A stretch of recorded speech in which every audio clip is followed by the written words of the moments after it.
This week's Torah portion is Parshas Shemos, and in Parshas Shemos we see the ultimate distillation and focus on the elements of what brings a nation, starting with individuals one by one, and then combining into being an entire nation's descent into slavery.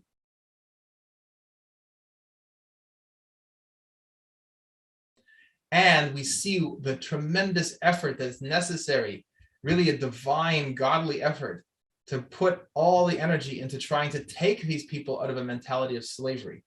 But what we see from Parshas Shemos, the first Torah portion of the book of Exodus, is that the Jewish people essentially decided that the most important thing for them after the passing of Jacob and after the passing of Joseph was to belong.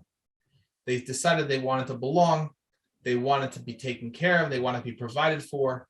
And that's wanting to belong and that wanting to be taken care of led them to abandon most of their special uniqueness as the Jewish people and their special qualities of being the ones who are supposed to lead and provide a spiritual and leadership example to the world, but rather trying to emulate their Egyptian neighbors.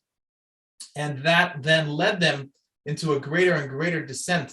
God forbid that we should never experience such a thing, but we see that that's how it happened when they made those decisions. Then once the Paro and the elite of Egypt decided that they needed to restrain the growth of the Jewish people, that there was growth, the population growth was the threat. Population growth is, by the way, always the greatest threat to the elites in every society, because the masses of the people that they can no longer control, the masses of the people that they no longer have any dominion over, puts them under threat. And this is exactly what the Torah says happened in Egypt.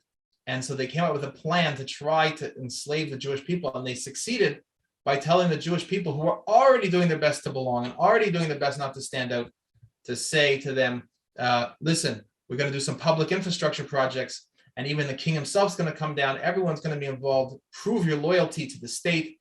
Come and do it. And the Jewish people showed up with everyone else, and Paro showed up with his shovel. And then the second day, Paro didn't show up, but the Jews continued to show their dedication to the cause. And for the few days, only the Jews showed up. And then the taskmaster said, well, you got to meet the production quantities. You got to get this infrastructure built. And then they were enslaved. And as the enslavement deepened, then became reliant on the steadiness of the food that was provided to them. Even the meager food became better than having to deal with the unknown of depending on God Almighty. And then they became so fearful of the whip of the slave master that they preferred to comply and do everything that the slave master said, rather than possibly angering the slave master. So we see the model for all slavery over here. It starts with a spiritual slavery, then leads to a physical slavery. The only way out is first with a spiritual exodus from the slavery. The spiritual slavery first has to be broken, and then the physical slavery, and we see the process of that in the coming Torah portions. But the first part of the process was to appoint Moses, our teacher, to come into Egypt and to return to Egypt and to lead the Jewish people up. But we see how difficult it was. The people were not interested in listening to him. Even the elders who were assigned to accompany him to Pharaoh, they themselves became timid and abandoned him, so that he and his brother were the only ones that went in to present God's demand that the Jewish people should be left to go.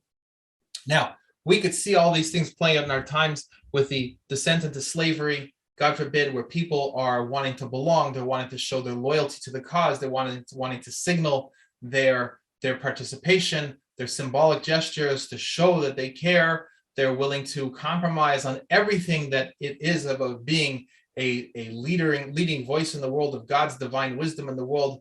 They are moving to surrender that, to instead just echo what the elite is saying needs to be done out of the danger of the increasing population, and they therefore become willing to not only desirous of belonging. And when you want to belong, then the people that you're trying to belong with will set all the conditions, and it's a never-ending goalposts. And then they'll say, okay, and now here's some food boxes, and then people become dependent on that. They don't want to lose that. They don't want to anger the taskmasters. They don't want to say no to the next task that's given to them, the next requirement, the next mandate, the next thing that's put upon them to be able to prove that they're willing to do whatever it takes for the benefit of the state and the public interest. And therefore, that is called slavery. That is what the end result looks like. It's well underway right now. And we need to recognize that the solution is a spiritual exodus from that, the underlying desire to belong, the desire to be taken care of, the desire, the fears of coming to greater harm, the fears of breaking out of the slavery. And that is what our job is as the extensions of Moses, our teacher in every generation, and every person has this spark of extension in him. The job is to bring the message of God Almighty to every person, to say to them and to say to all the people who seek to enslave the people, no, let my people go that they may serve me. It's not meant that a human being should be groveling and hiding themselves and covering up and cowering to avoid other people and to avoid being seen in public and to avoid gathering in public gatherings. This is not the way God seeks that we serve him. He wants us to come together to serve him. He wants us to visit the sick. He wants us to take care of those people who need help. And then wants us to get together for weddings. He wants us to get together for communal prayer. He wants us to get together for communal meals. This is what God's command is. And people have to realize that when they say, oh, well, they're going to surrender that, they are surrendering into the state of slavery, because the people that they're surrendering to will always seek more and more in order for them to be able to prove themselves. And the fear of what other people are going to think will always then help cause them to descend further and further into a state of slavery. So our job is, in Parshas Shemos, is to realize that the only solution is to increase the population. It is to go directly above the fear of these elites that ran the Egyptian society and say, no, we are going to defy that. We are going to defy this idea that there's more children should not come into the world. We are going to answer only to God Almighty, like the midwives did, and the women will bring the children, will bring about the conceptions, they will bring about the childbirth, they will bring about the raising of the children, in spite of whatever threats are thrown at them.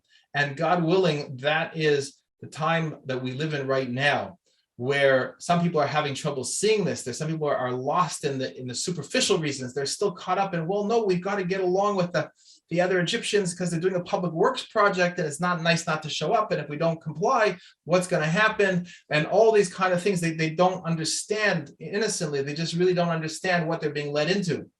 But the reality is that our job is to say to them lovingly, with compassion, you're missing the point over here. You're not seeing the big picture. You're actually so eager to belong. You're so eager to be taken care of. You're so fearful that you've lost sight of the truth.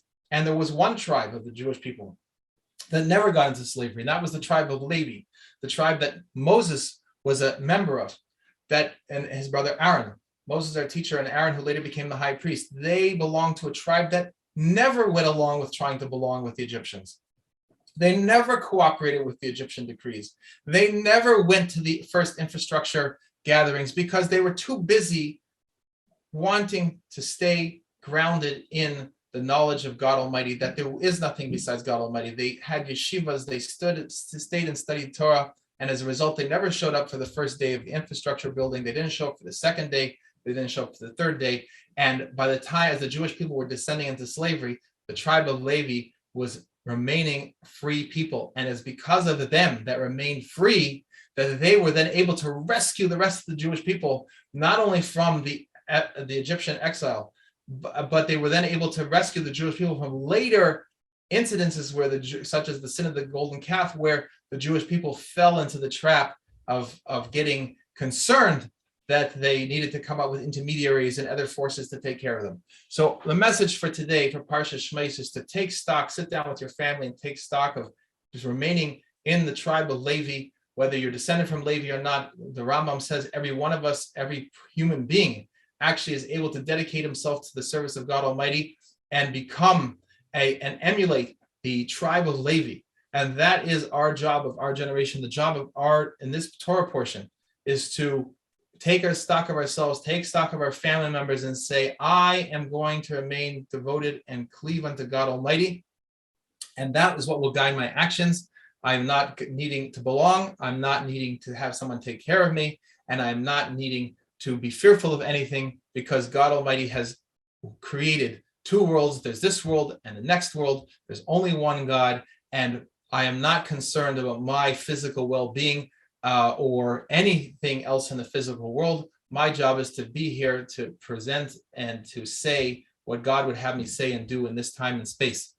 And therefore, when we act that way, when we call our family members together that way, when we go into the synagogue on Shabbos, when we go into the places where we gather with people over the next coming days, we bring this message of certainty, this message of hope to every single human being. And we then know that automatically, once a person is connected to God Almighty, they'll automatically know what the right thing is to do. We don't have to give them an instruction manual. For the dignity and the divinity of a human being actually flows just naturally, and it will come out to the forefront. And that, my friends, is what we're looking for, what we're praying for thousands of years will happen when every single human being is going to recognize God Almighty, that every human being together is going to recognize God Almighty and be in this dedicated to the service of God Almighty. And God willing, we should merit that. It should not have to be a slow process. It should not have to be a painful process where the awareness and the recognition of God Almighty comes through the opposite of the negativity and destructive things happening. But rather, we should just say, God, we are ready. We want Mashiach now. We are ready to accept that there is nothing besides God Almighty. We're willing to ignore all the other things, all the other calculations. We're willing to increase the world's population. We're willing to bring joy and happiness to every single human being. And God Almighty, we are committed to that. We want you to end this show now and say, we have graduated from the exile. We are willing to exit this exile right now with every single Jew and every single human being. We're willing to exile right now without having to endure even one more instant of any concealment. Since the whole purpose of any concealment and any difficulty is only for the purpose of coming to recognize God Almighty, let's short circuit it. Let's just go straight to recognizing God Almighty. And we've cut through the rest of the time. We can short circuit the entire time for the unfolding of the redemption, which we're in the middle of the unfolding of the redemption. We can short circuit that and bring about the complete and final redemption now with Mashiach Tzidkenu, the Beis HaMikdash, with the abundance and the joy and the health and the happiness and the peace that will completely flow over the entire world to the farthest reaches to every single human being. And we should merit to experience that right now. Now, just a moment before we are done. You are here because you are like me, not satisfied with the condition of the world and the Jewish people, objecting to the direction that confused people are running in, and intent on seeing God Almighty's vision for the world fulfilled. Torah is a manual for action, and we are taking action. At rabbismith.org, we have one goal: to connect every man, woman, and child with God Almighty. This is the only way forward, and that includes you. rabbismith.org has 2 tracks, one for non-Jews and one for Jews. My job is to help point you to the truth, that not only is the divine spark in you bursting out, but you have loving responsibility to those around you, and they will thrive from your clarity and your orientation. Now, join at rabbismith.org. We have new initiatives starting. We have just started a weekly class, Amunah, Faith in Action, to shepherd our faith and learn how to shepherd the faith of those around us. Videos, audios, materials, and newsletters. But most importantly, a relationship. The relationship of one person wanting the best for another and taking action to make that happen. At rabbismith.org, I will be asking you to make a personal undertaking to share what you learn with others and to spread the message of hope to every person, and to make a small daily contribution to support our joint vision and mission. Join us as we get the world on track for Mashiach, for redemption, and make it unfold. Enroll at rabbismith.org, and I will see you there.